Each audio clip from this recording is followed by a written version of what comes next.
it's Sue. Thanks for joining me for today's Bible reading. It is the reading for February 26th, and I'm reading the very last reading for the book of Numbers. It's Numbers 35 to 36. Verse 1. Yahweh spoke to Moses in the plains of Moab by the Jordan at Jericho, saying, Command the children of Israel to give to the Levites cities to dwell in out of their inheritance. You shall give pasture lands for the cities around them to the Levites. They shall have the cities to dwell in. Their pasture lands shall be for their livestock and for their possessions and for all their animals. The pasture lands of the cities which you shall give to the Levites shall be from the wall of the city and outward 1,000 cubits, which let me just see what that is. A cubit is the length from the tip of the middle finger to the elbow on a man's arm, or about 18 inches or 46 centimeters.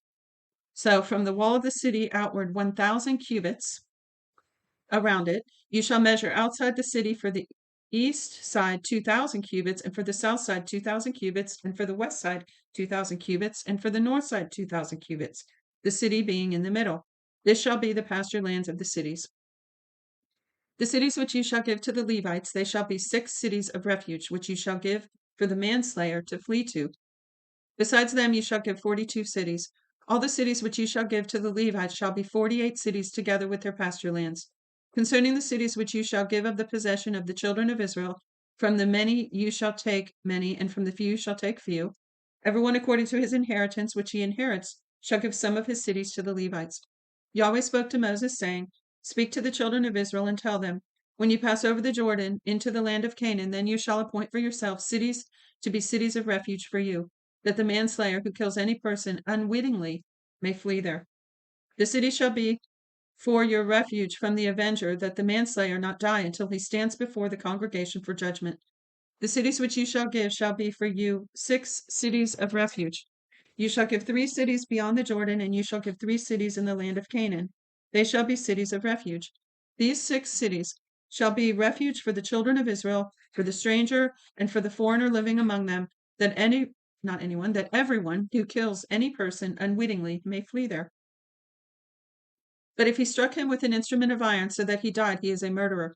The murderer shall surely be put to death. If he struck him with a stone in the hand by which a man may die, and he died, he is a murderer. The murderer shall surely be put to death. Or if he struck him with a weapon of wood in the hand by which a man may die, and he died, he is a murderer. The murderer shall surely be put to death. The avenger of blood shall the avenger of blood shall himself put the murderer to death. When he meets him, he shall put him to death. Who's the avenger of blood, I wonder?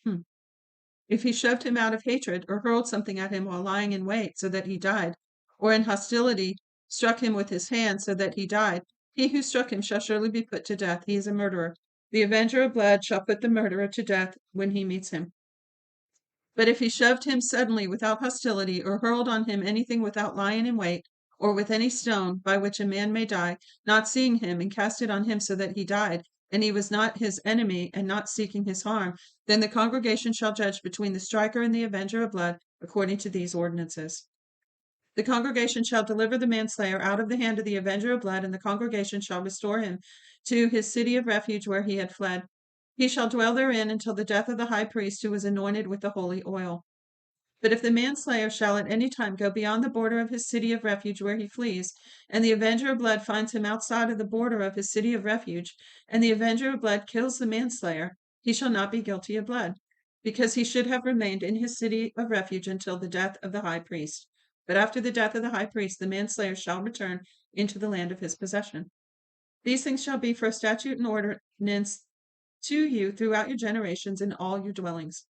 Whoever kills any person, the murderer shall be slain based on the testimony of witnesses, but one witness shall not testify alone against any person so that he dies.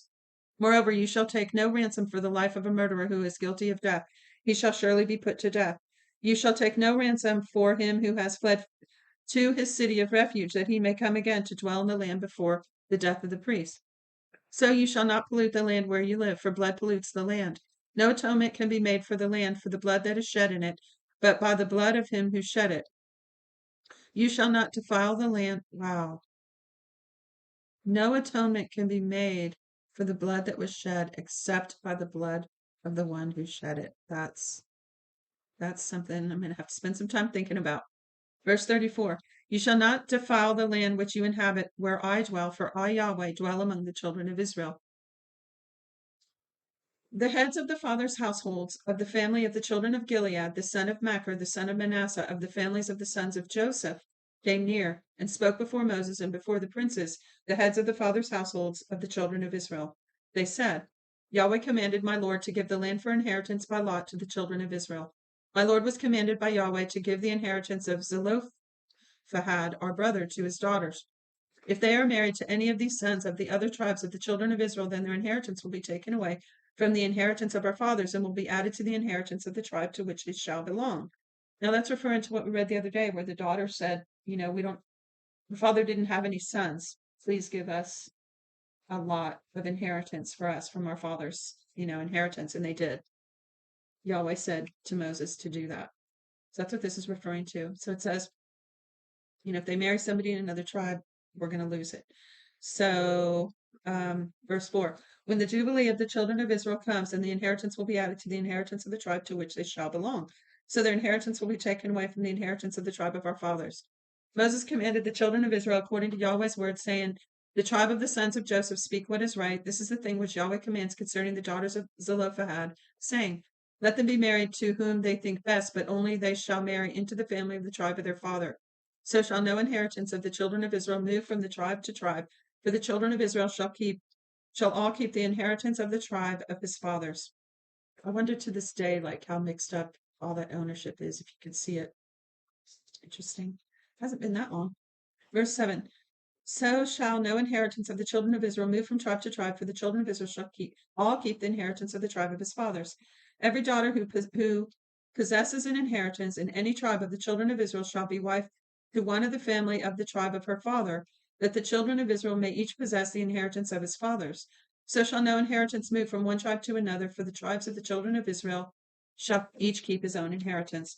The daughters of Zelophehad did as Yahweh commanded Moses. From Mahlah, Tisra, Hoglah, Milcah, and Noah, the daughters of Zelophehad, were married to their father's brothers' sons. They were married into the families of the sons of Manasseh, the son of Joseph. Their inheritance remained in the tribe of the family of their father. So they married their cousins. Wow. Verse 13. These are the commandments and the ordinances which Yahweh commanded by Moses to the children of Israel in the plains of Moab by the Jordan at Jericho. The end. That's the end of today's reading. That was pretty short. It took me 9 minutes, even with a little chit chat in between there. So thanks for joining me. I don't know about you. I'm going to re-listen to that a few times just to kind of let a couple things that were in there sink in. It's about giving the land and about making Levites an area, and also the cities of refuge. Pretty interesting. That'd be a good study to do about the cities of refuge, I think. So feel free to comment. Feel free to avail yourself to the links in the description, including the email address where you can get a free 1-year Bible if you like. Just email me and I'll tell you all about that. Till next time, God bless you.